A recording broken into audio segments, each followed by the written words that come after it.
A paz do Senhor, igreja. Boa noite aos que estão aqui, boa noite aos que estão assistindo em casa. Em primeiro lugar, eu agradeço a Deus pela oportunidade. Em segundo lugar, eu agradeço ao pastor. Eu trouxe aqui uma palavra, que Deus colocou no meu coração essa semana. E eu dividi ela em duas partes.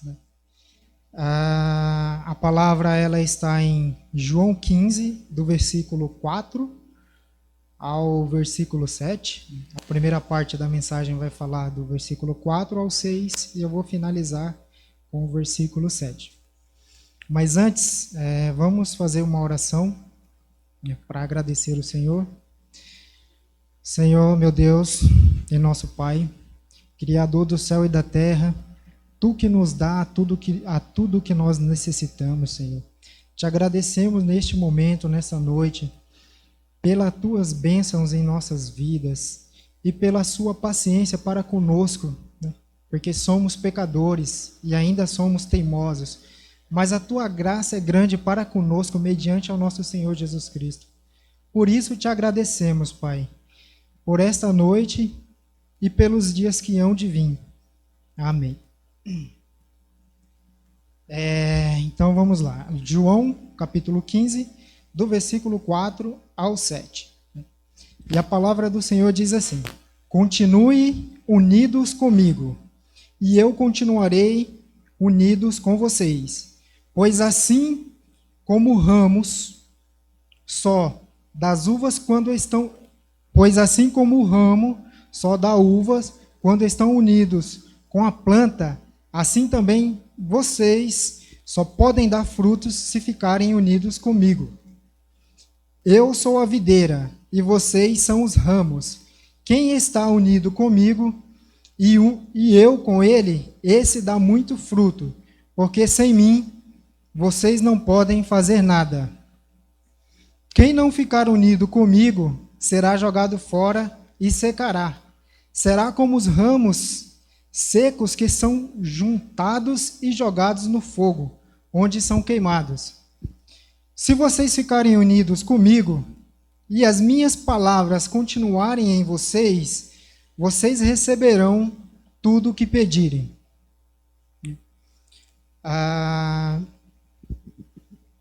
O intuito dessa palavra é trazer em nós, nos períodos atuais que vivemos, um pouquinho de reflexão e meditação na palavra do Senhor. Então, eu preparei uma breve introdução que fala sobre o cristão, o cristianismo, o que ele é hoje, Então, se você for aí no seu aparelho aí na internet e colocar a palavra cristãos no Google ou qualquer outro pesquisador, logo no primeiro link que abrir, vai vir um texto que diz o seguinte: cristão é todo indivíduo que adere ao cristianismo, uma religião monoteísta, abraâmica, centrada na vida e nos ensinamentos de Jesus de Nazaré, e que foi profetizada na Bíblia hebraica, o Antigo Testamento. Até aqui, nada muito fora da curva. Os cristãos estão divididos em três principais grupos: os católicos, os ortodoxos e os protestantes. E dentro destes grupos, ainda há mais subgrupos, que não convém no momento a gente falar, não é o foco da palavra. Um outro relato muito importante, que eu trago aqui essa noite para a gente refletir, no canal da igreja, no YouTube, tem um vídeo lá muito interessante de um evento que ocorreu aqui na igreja há exatos um ano atrás. Teve um evento na igreja chamado Congresso de Jovem Missionário. O título do vídeo, se você quiser conferir, depois dar uma olhada, chama-se Depoimentos sobre Missões. Está lá no canal da igreja esse vídeo. E também todo o congresso dividido em 3 partes. Uma coisa que me chamou a atenção, que fez eu ir lá buscar essa parte, é que é o seguinte: mais ou menos, no vídeo que está escrito Depoimento sobre Missões, por volta do minuto 26, tem um depoimento da missionária Adriana Beddoes, né, do país de Gales, que fica no Reino Unido. Esse depoimento dela é bastante curioso, e se você for um discípulo de Jesus, você vai ficar bastante incomodado com isso. Então, no depoimento dela, ela relata o seguinte: a Europa e o Reino Unido já estão vivendo um período pós-cristianismo, pós-cristão.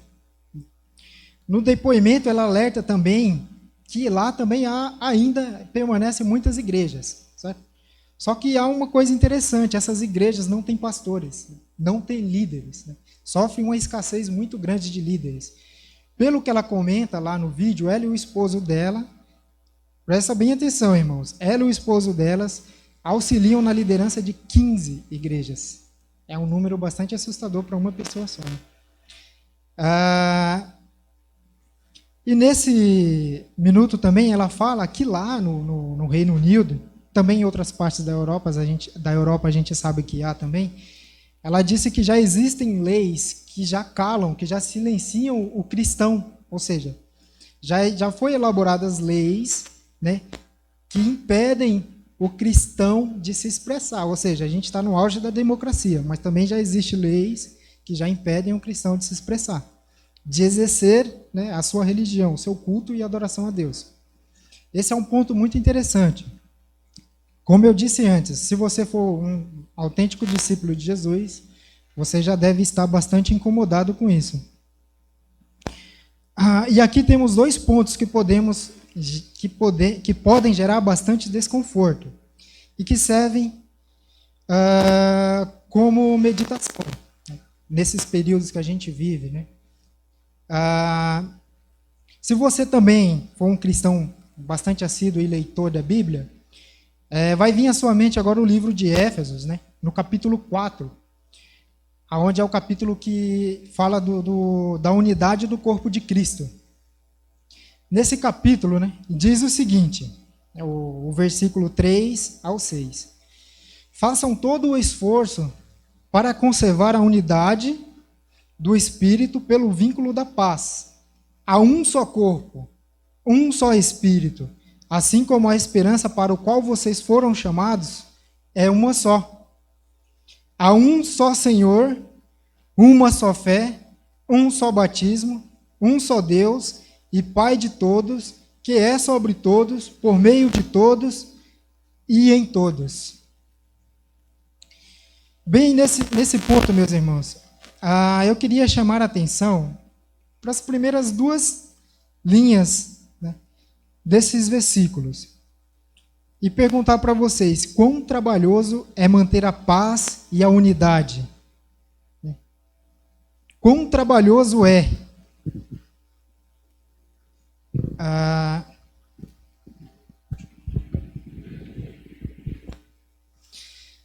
Como eu dizia, quão trabalhoso é manter a paz e a unidade, né, entre pessoas de culturas distintas, valores, né, princípios, de diferentes países, nações. Mas como disse o versículo, né, de Éfesos 3 ao 6, o Espírito é um só, a palavra é uma só, a esperança é uma só, o Deus é um só, o chamado é um só. Né?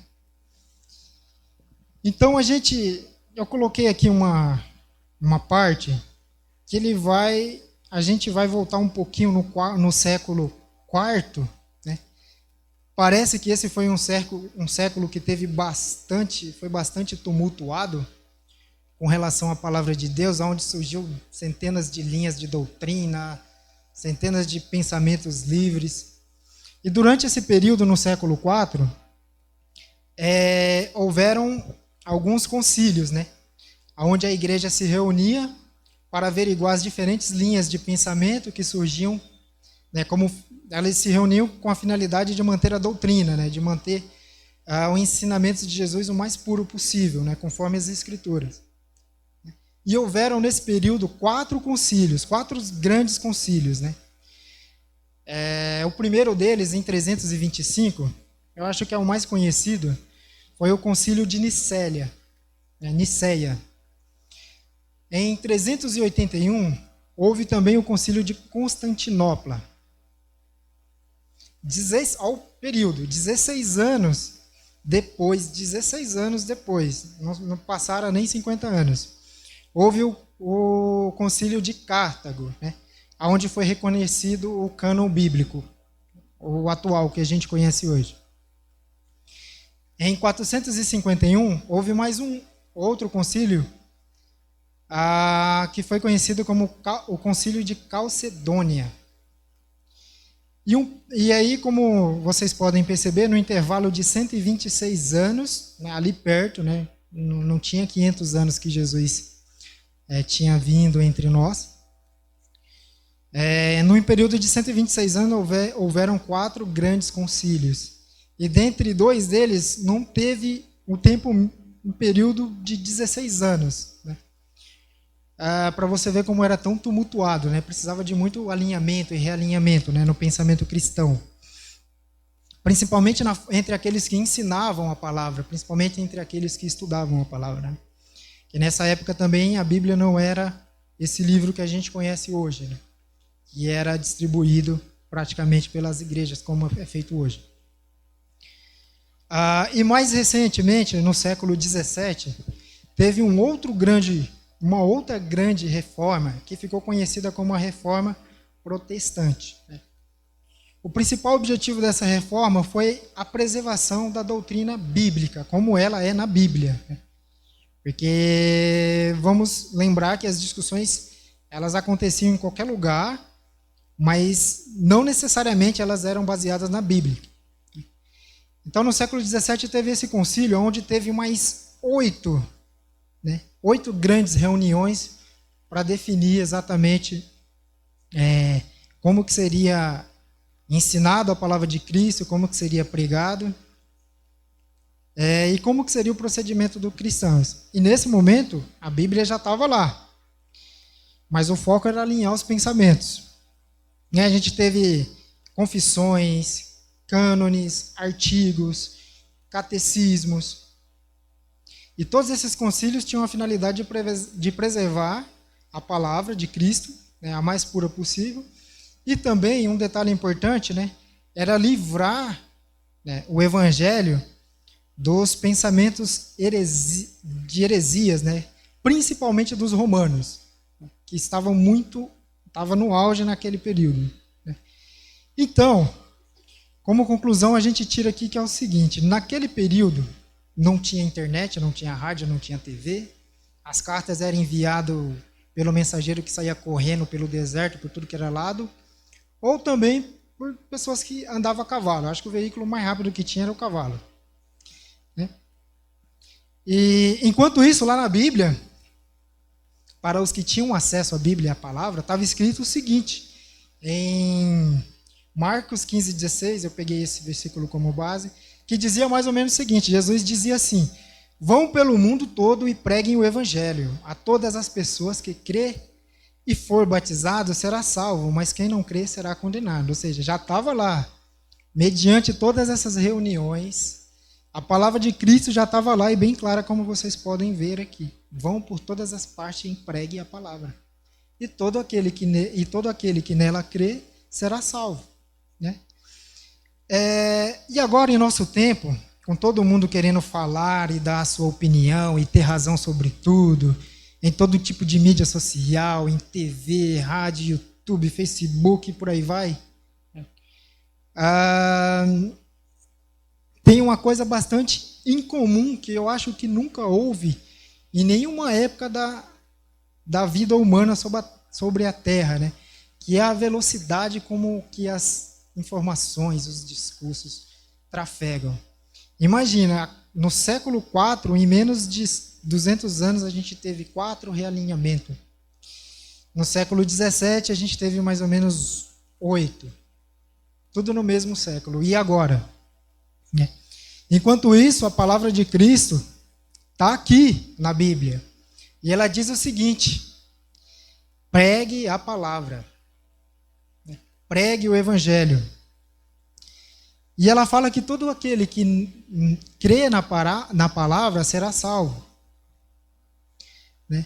E mais uma coisa, enquanto havia todas essas reuniões para alinhar os pensamentos, etc., a tia do coque, o seu João, a dona Maria, estava na rua evangelizando. E o pessoal lá, né, estudando, suando a camisa para alinhar os pensamentos. Um pensamento correto, linear com a palavra de Deus. Enquanto isso, o seu João estava na rua, pregando, a palavra saindo na rua, porque foi assim que o evangelho se espalhou naquela época, né? Até os nossos dias. Bom, e agora, um outro detalhe importante é que a única revelação, eu acho que a principal revelação, o cerne, né, da palavra, além de a gente saber, né, mediante o evangelho, que a palavra salva e edifica,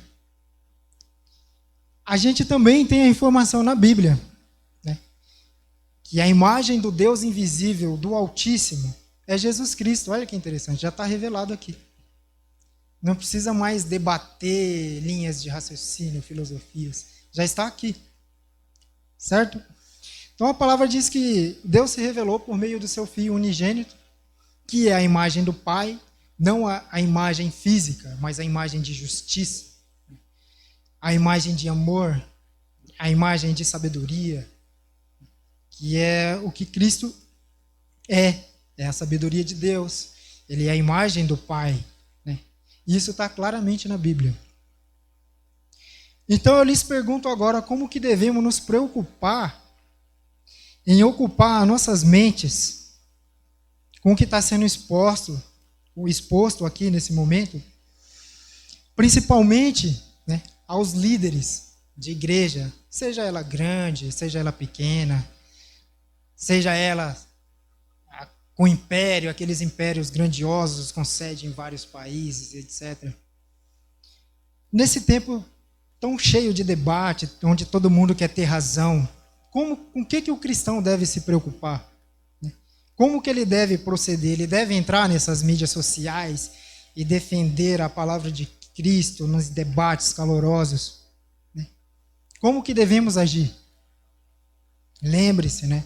No século XVII e no século IV, tinha homens fervorosos, né, debatendo esse tipo de assunto para alinhar pensamento. Enquanto isso, a Dona Maria, o Joãozinho, estava na rua pregando o evangelho, debaixo de sol quente, de chuva. Aonde quer que seja, tinha lá uma Dona Maria, o seu João, Pedro, José, eles estavam lá.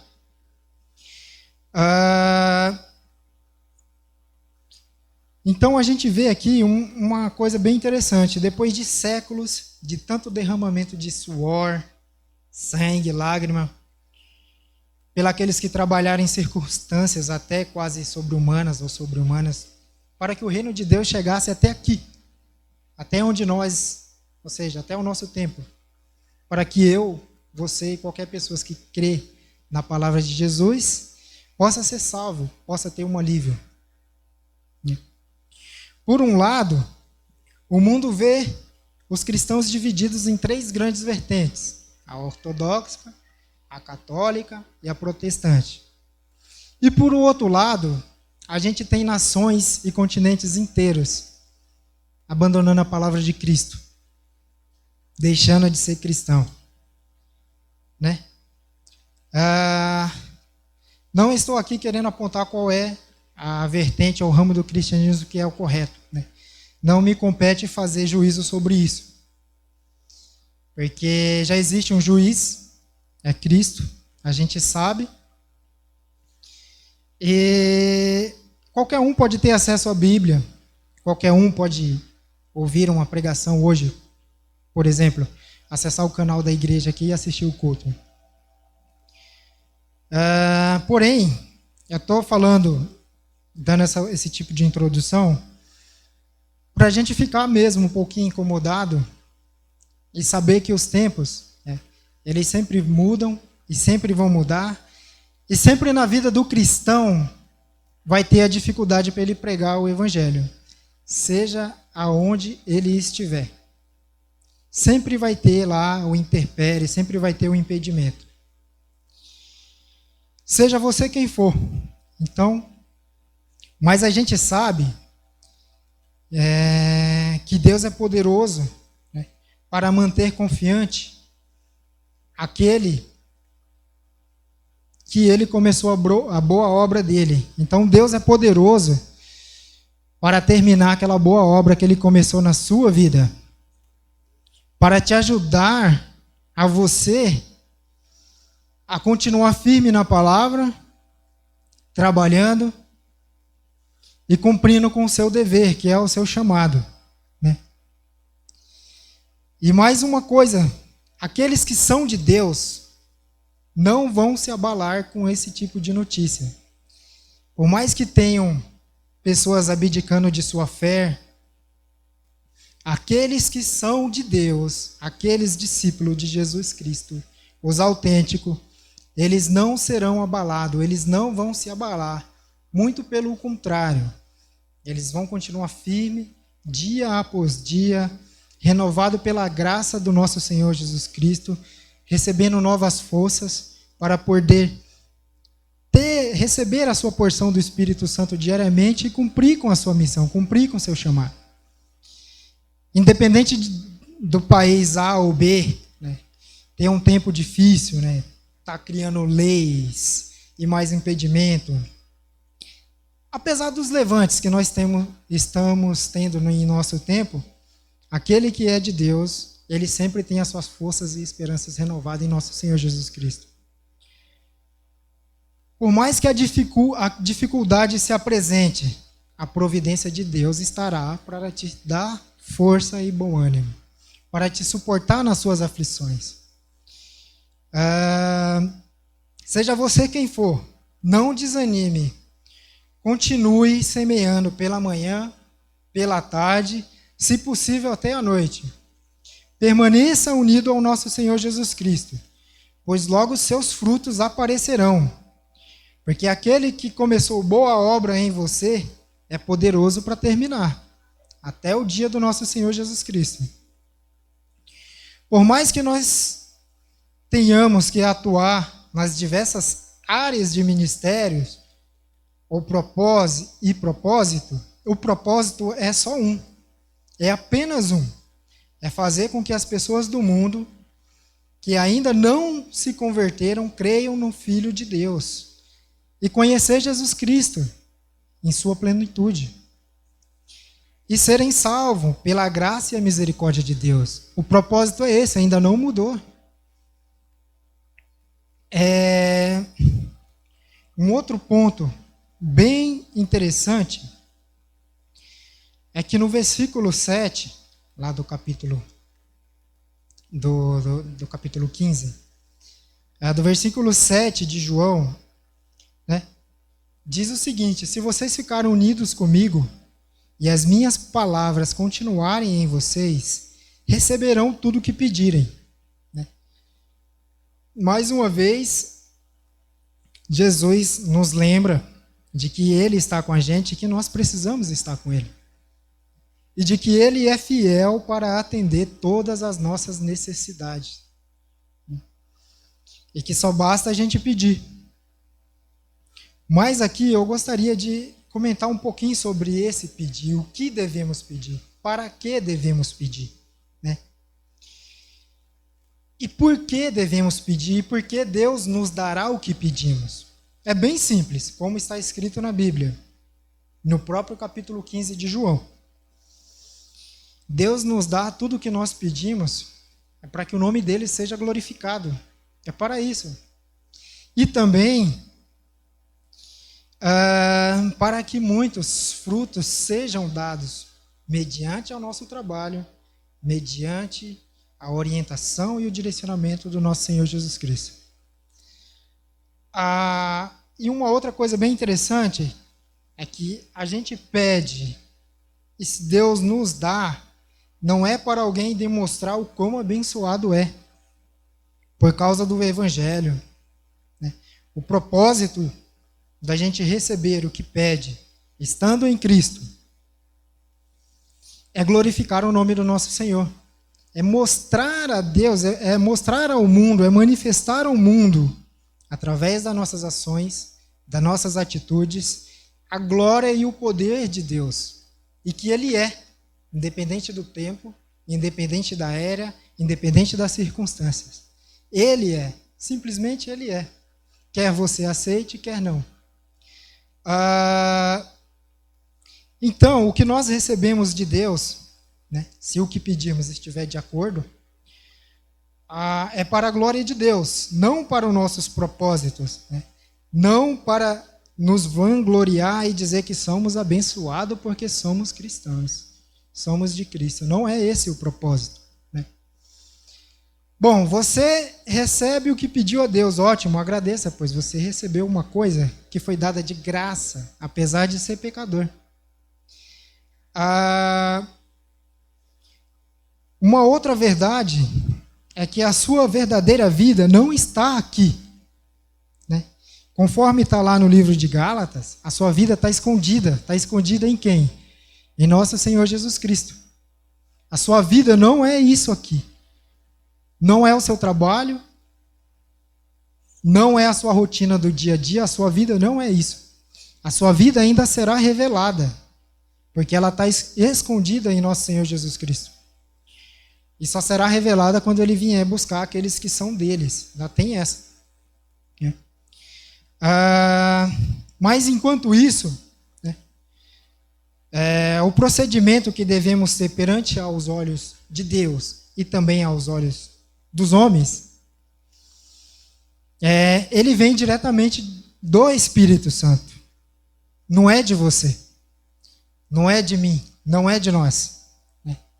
Pois a graça é liberada livremente, pela própria vontade de Deus. Ele resolveu nos dar a graça, o perdão, a misericórdia e a chance de nos arrependermos, de reconhecer que estamos errados. E eu falo para vocês, irmão, nesses tempos, onde todo mundo tem razão, todo mundo fala a verdade, todo mundo tem a sua verdade, é muito difícil alguém admitir que errou. É muito difícil alguém admitir que está errado. Né? E para alguém admitir que está errado e que errou, alguma coisa precisa acontecer na vida dele, onde ele vai ter um tempo de reflexão, vai refletir, ver que errou e tomar uma nova direção. Para nós, né, que somos cristãos, isso é o que nós devemos fazer, né? Aquebrantar os nossos corações diante de Cristo, diante da palavra, e admitir que somos falhos e que precisamos de ajuda. Aliás, o dono da verdade somente Deus, né? E o mensageiro e o portador dessa verdade, o herdeiro, é o nosso Senhor Jesus Cristo.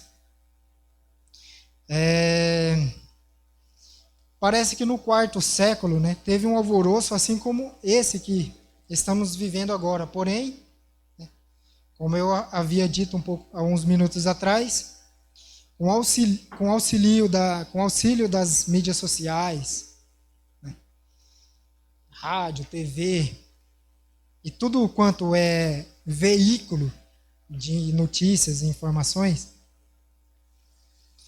a gente tem aí muitos ensinamentos, muitas doutrinas, né, sendo divulgado livremente, né? A gente tem aí pessoas no auge dos 30 anos, né, no auge da sua ignorância, sabendo de tudo, né, sabendo de mais de 40 mil anos de história, tendo razão e certeza sobre tudo.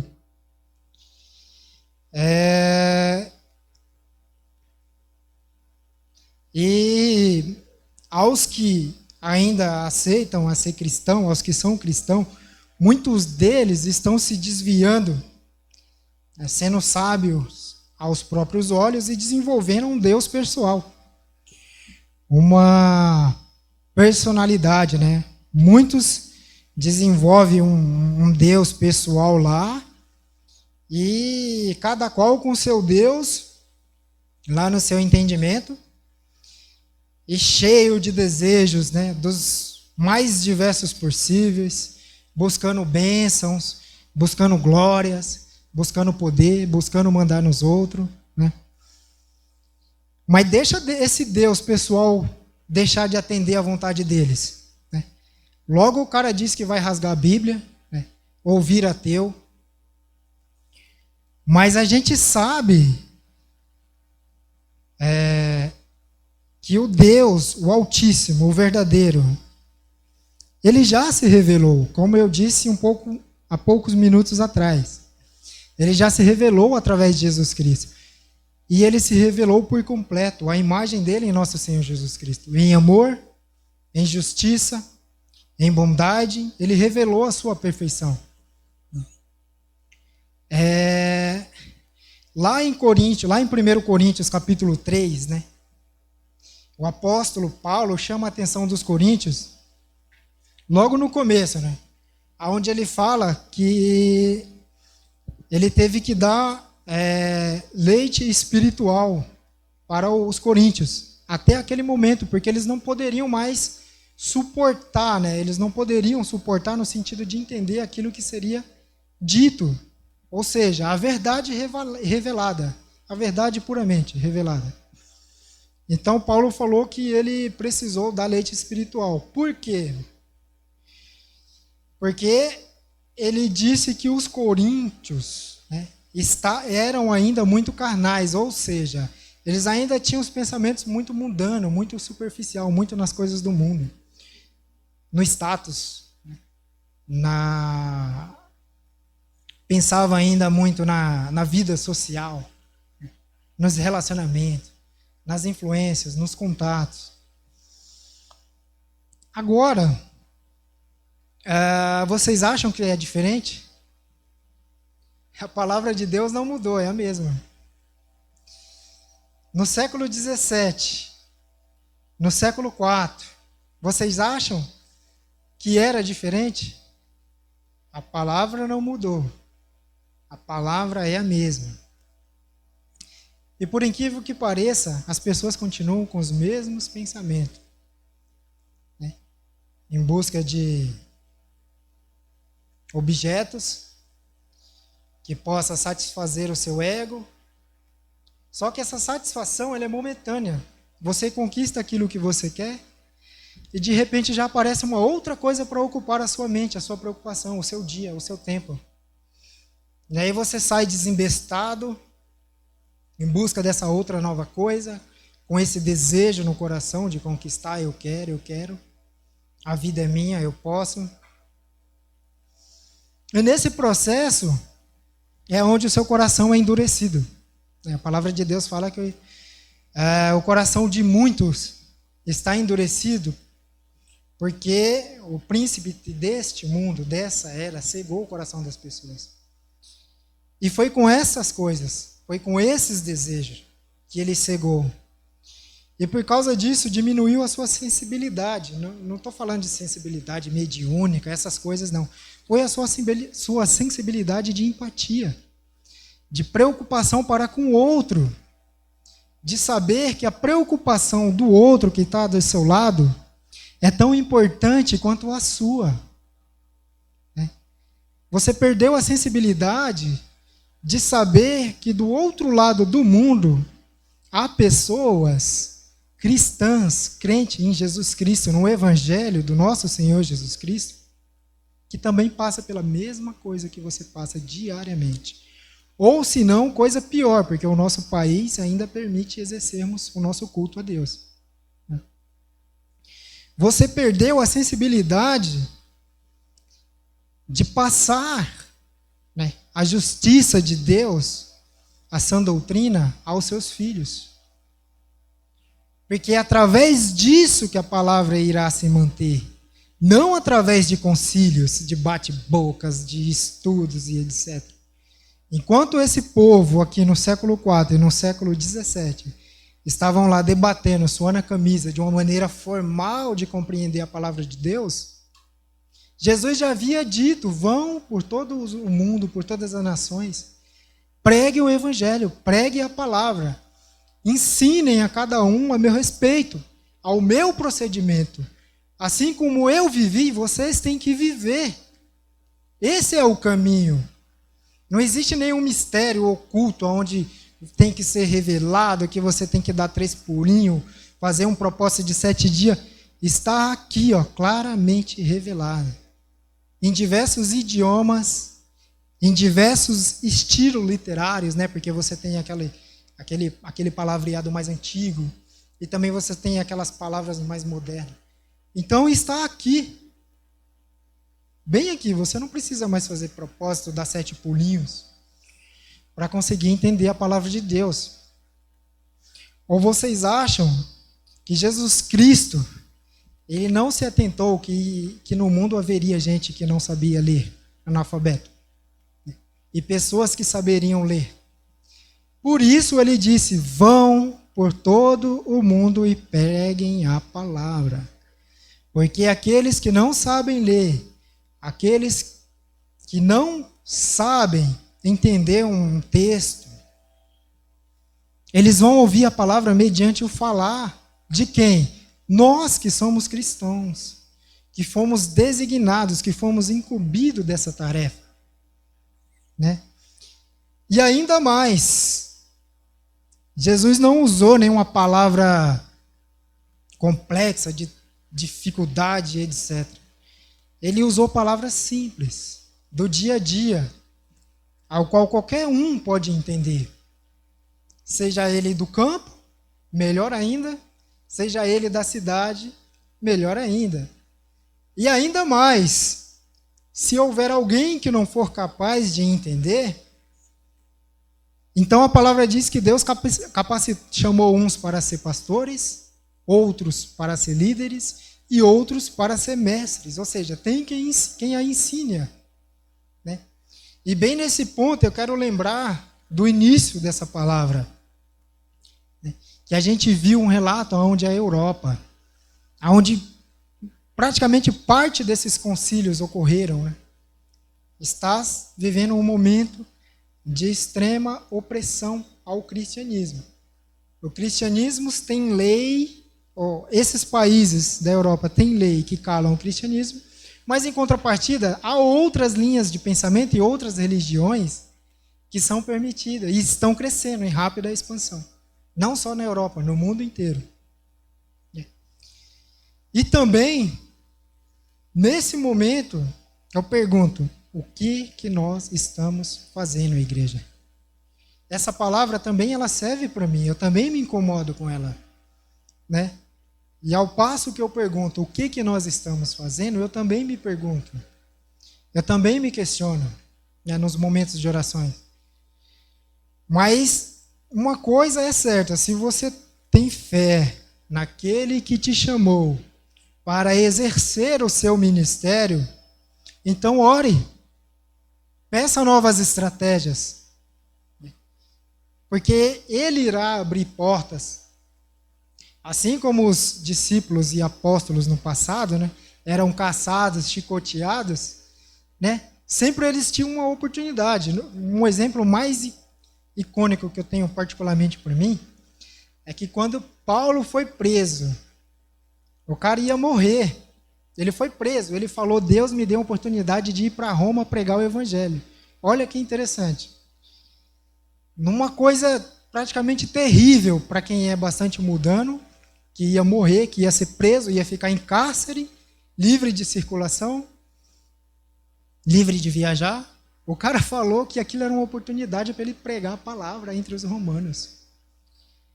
Então, mais uma vez lembrando, mediante todas essas discussões, tantas dúvidas, tantos questionamentos, aonde devemos procurar a palavra de Deus para mantermos ela viva em nós, né? E para levarmos ela adiante. Ainda digo mais, no Evangelho o Cristo fala que o Espírito Santo, ou seja, o auxiliador, é quem irá nos lembrar, se acaso esquecermos da justiça de Deus. É quem irá nos ensinar, se acaso não soubermos o que é a justiça, o que é o amor de Deus.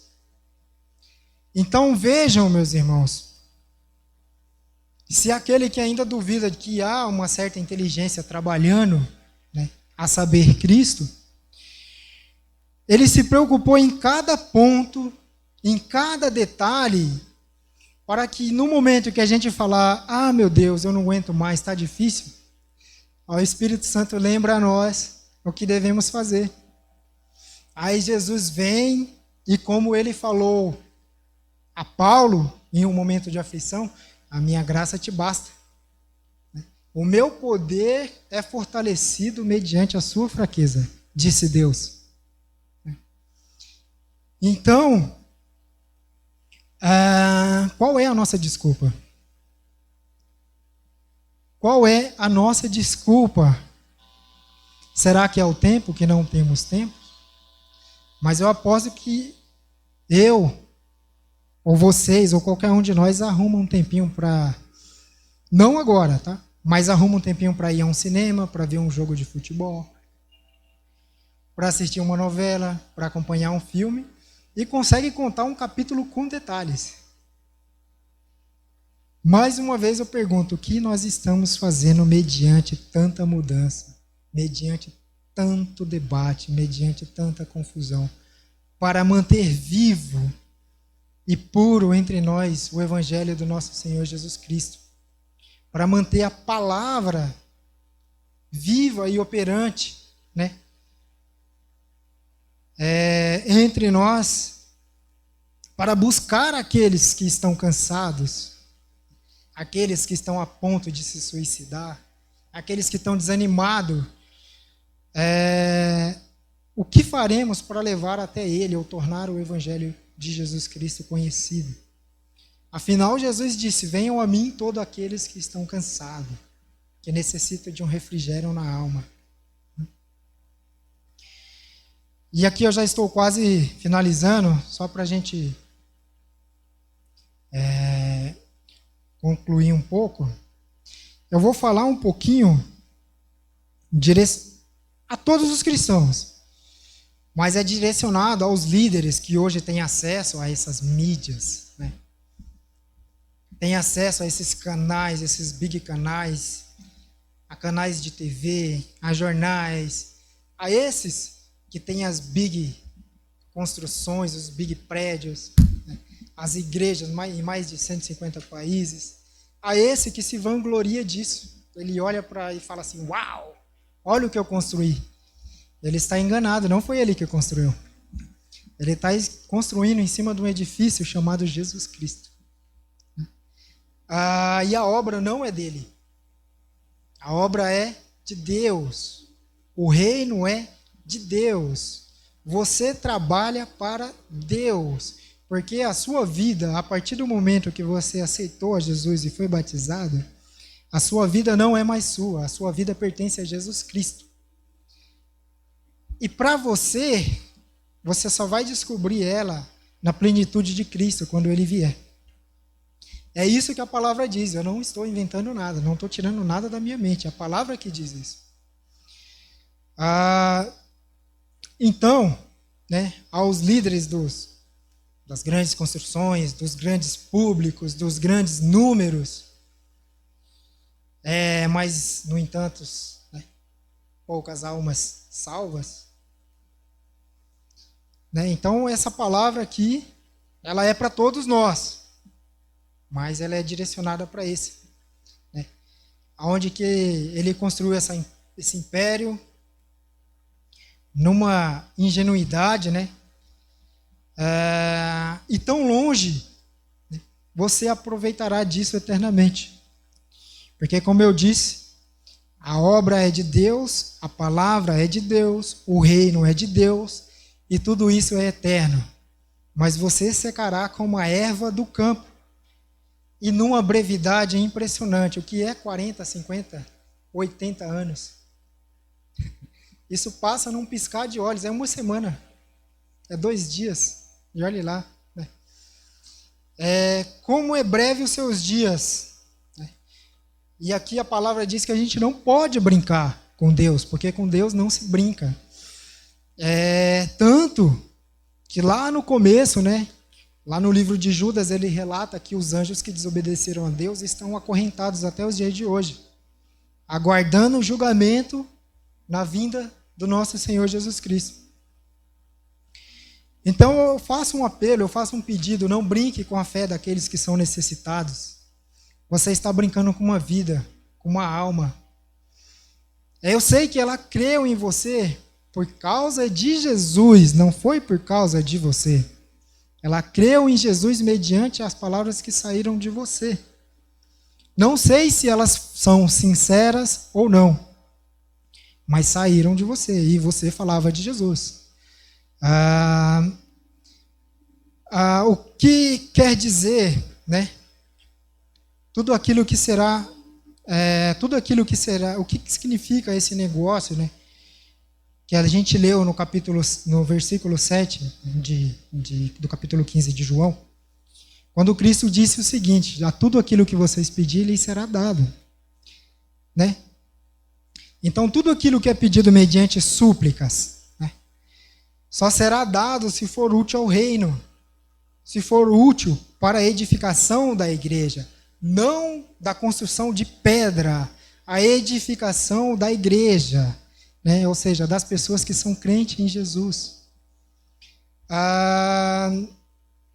E você só receberá o que pediu para que o nome de Deus seja glorificado, não para que a sua obra, o seu templo seja glorificado, não para que o seu império pessoal, que você acha que é seu, que logo será dado a outro, não para você se gloriar mediante disso, mas é para você glorificar a Deus, para você mostrar ao mundo que Cristo é, e Ele ainda está vivo e operante.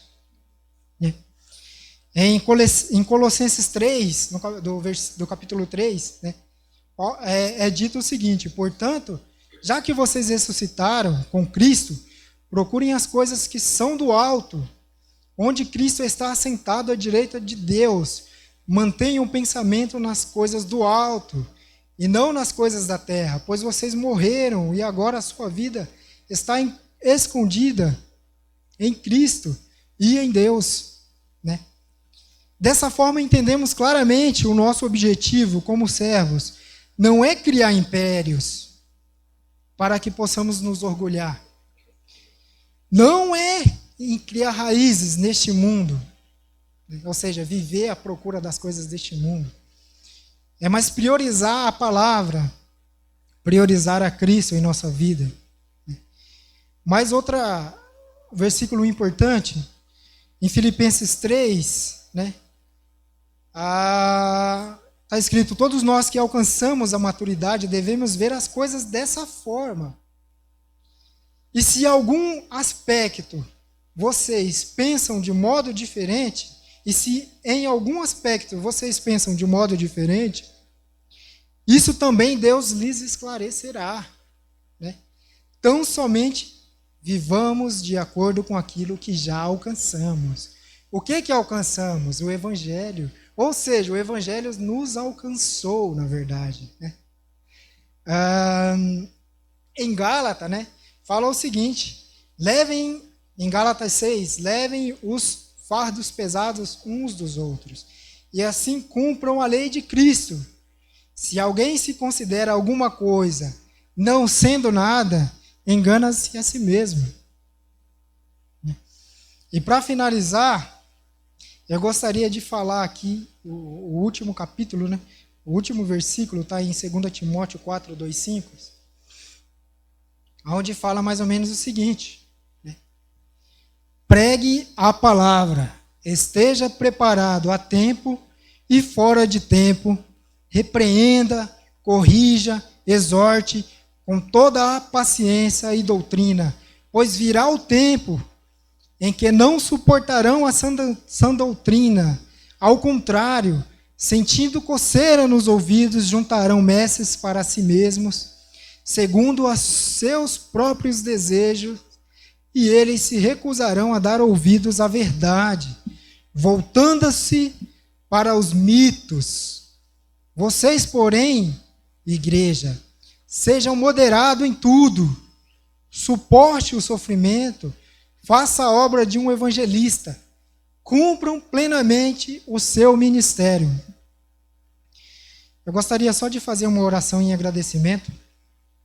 né, e passar a oportunidade.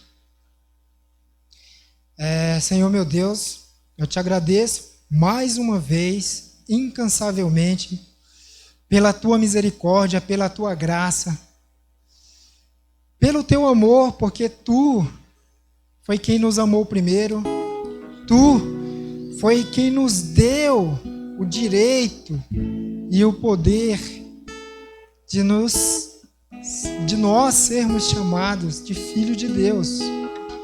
Olha que glória maravilhosa, né? Pequeninos ser pecadores, muitos arrogantes, ainda vão ser trabalhados na palavra em seus corações.